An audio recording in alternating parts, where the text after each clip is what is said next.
तीसरी चीज, पार्कों में, होटल में, हॉस्पिटल में, बस में, ट्रेन में, दरगाहों के पास, शॉपिंग मॉलों में सबसे ज्यादा बेपर्दगी यहां पर होती है। पार्कों में चले गए, देखो यहां पर जाके, है ना, अपने तिलक गार्डन में, हाँ, और कितने ऐसे गार्डन हैं जहाँ जाने साथ ही पूरे लोग बैठ के घर से ला लिए सो, नहीं तो दुकान से खरीद लिए सो, होटल से लेके आके बैठ के नहीं घूमते रहते हैं पार्कों में बैठ के, दुकानों में जाके। अब वो कितनी बेजारगी, क्योंकि जाते हैं रोड पे बेचैन बेचैन रहते, कब निकालना कब निकालना कब निकालना बोल के, सीधा दुकान वाले के सामने जाते, बताओ जी ड्रेस कपड़े बताओ, बोलते हो गया। अब उसके साथ बैठ के चूड़ियां खरीदने जाते, चप्पल खरीदने जाते, शर्म नहीं आती ऐसी औरतों को तो, चप्पल खरीदने जाते उसके सामने बैठ के सैंडल पहनते, अपना बुर्खा उठा के, अपना कपड़ा उठा के, चप्पल जूते पहनते उसके सामने। जिस्म का क्या हिस्सा बता रहे आप उसके सामने? किधर चले गई शर्म, किधर चले गए है? हॉस्पिटल्स में खास तौर से जैसे ही किसी पेशेंट को देखने के लिए गए या किसी औरत की डिलीवरी हुई, वहां पर रहने वाले कोई पर्दा करते? कोई पर्दा नहीं, कोई बुर्का नहीं। अब वो हमारा घर बन गया, वो डॉक्टर वो नर्सा पूरे हमारे भाइयां बन गए समझ लेते। अब उनके सामने बेपर्दा घूमते रहते। क्या वहां पर पर्दा करना मुश्किल होता? आपको कोई पाबंदी लगती वहां पर? क्यों इस तरह करते? अच्छा, अक्सर लोगों को तो मैं देखता हूं, क्योंकि बसों में ज्यादा घूमना होता, मेरा प्रोग्राम जहां पर भी होते ज्यादातर मैं बस में जाता हूं, तो क्या होता बसों में खास तौर से, जैसे बाप भाई शोहर सीट बेचारा संभाल के बैग पूरा उठा के लेके जाके पूरा रख के करके, बेगम जाओ टाटा बोल के हाथी ला के उन्हें उधर जाते, इधर क्या करते? वो पिन रहता, वो मैं थोड़ा गौर से देखा था एक मरतबा, ये बांधने की निकाब अलग है, वो पिन वाले अलग है। हाँ, वो खाली हूं पिन ही हूं खींच दिए तो होगा, पूरा चेहरा दिखता सामने आ जाता। खाली पिन्ना लगा लेके जाते ऐसा, खाली हूं बांध लेके ऐसा। और वो पिन्ना के नकाबा वो क्या है कि वो खाली ऐसा लंबे नाक वालों को ठहरते होंगे, मैं समझता हूँ ऐसा, वो नाक के ऊपर आके यहाँ ठहरता खाली आखिरी, यानी इधर पेशानी के बाला पूरे यहाँ तक दिखते, वो भी निकाल लेके बैठ जाते बस में। अब ऐसे बसों में जब मेरे जैसा वाला कोई दाढ़ी वाला चढ़ता ना, जब देखने का रहता। आज पूरे स्कूल के कॉलेजों में, टीचरों के पास, पार्कों में, ये बदमाशों के सामने कहाँ भी बेपर्दा घूमते, चेहरा दिखाते, सब करते। लेकिन अगर बस में कभी चेहरा खुला रख ले के कोई औरत बैठी, अब मेरे जैसा दाढ़ी वाला जैसे ही बस में चढ़ा, सीधा यूं झुक के यूं ढांक लेते, आ गया इन्हें पता नहीं, अब दुश्मन आ गया समझते कि। तो क्या समझ, एक मरतबा ऐसे ही हुआ करते एक महल्ले में।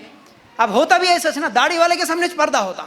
हाँ, अब वो बस में जितने बैठे हुए हैं, गैर मुस्लिम है, मुस्लिम है, कंडक्टर है, उसके सामने चेहरा खुला रख के रखते, कुछ भी टेंशन नहीं। दाढ़ी वाला है तो यूं झुक के डाल लेते, कहीं की तो भी चढ़ाए नहीं बस में, समझते कि क्या है, क्या उनके लिए आजाब।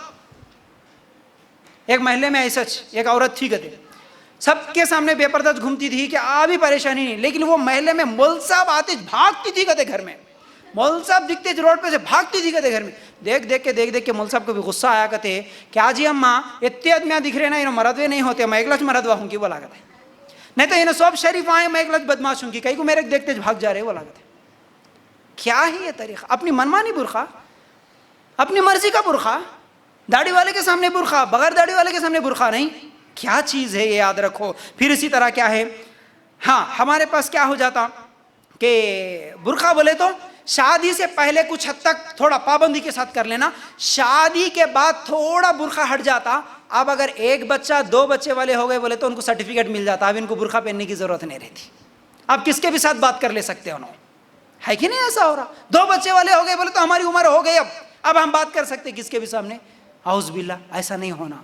फिर इसी तरह हमारे पास, जैसा कि मैं भी बताया, पार्कों में, होटलों में, हॉस्पिटल में, बस में, ट्रेन में, दरगाहों के पास तो, और इससे भी बड़े अफसोस के साथ कहना पड़ता है मेरे को, अभी जो एक शर्म, बेशर्मी के साथ आज इसके तरफ तेजी से बढ़ रहे हैं। शर्म नाम की कोई चीज़ नहीं रही। बुरखा उतार के ऐसे चीज़ें, बाइक पे बैठने वाले औरत जो बैठती है असल में वो एक साइड को होकर बैठती हैं ताकि उसके अंदर उसके पैर भी करीब रहें, वो बुरखे को समेट भी सकती हैं, और उसके अंदर आदब भी है, बेपर्दा होने के चांसेस नहीं है, कुछ भी नहीं है। लेकिन आज हम देखते हैं नौजवान लड़कियां फैशन के तौर पर जानबूझकर मर्द जैसा बैठता है वैसा अपने पैर को दोनों तरफ डाल के बैठती है। कितनी बेशर्मी है जी ये, कितनी बेहयाई है जी। आप जब बैठती हैं आपका बुरखा भी ऊपर उठ रहा है, अंदर का कपड़ा नजर आ रहा है, बल्कि पिंडलियां तक नजर आ रही हैं। शर्म नहीं आती औरतों को, वैसे ही बैठ के जाती। और फिर ये या तो शादीशुदा नौजवान लोगों को देखना, या नौजवान जोड़े को देखना, या नहीं तो फिर शादी से पहले रस्मा हुए सुने ये बदमाशों को देखना। शादी के बाद जो है ना उधर इधर पैर डाल के बुरखे पे बैठ के उसको पकड़ लेके उसके ऊपर सो जा के, क्या क्या, कितनी बेशर्मी, कितनी बेहयाई है। आज शर्म आ रही मुझे भी बोलने, करने वालों को शर्म नहीं आ रही मेरे को बोलने के लिए क्या है। ये उन बेशर्मों तक जाना बोल के ये बातें बोल रहा हूं मैं। कम से कम किसी का जो शर्म मर चुका है, कम से कम उसके अंदर गैरत आए, इसलिए ये बोल रहा हूं। ऐसी बेशर्मी, उधर इधर पैरान डाल के, बुरखा किधर उड़ जा रहा, आपका कपड़ा किधर उड़ जा रहा, क्या क्या किधर चले जा रहे, सोचते भी नहीं। ठीक है, फिर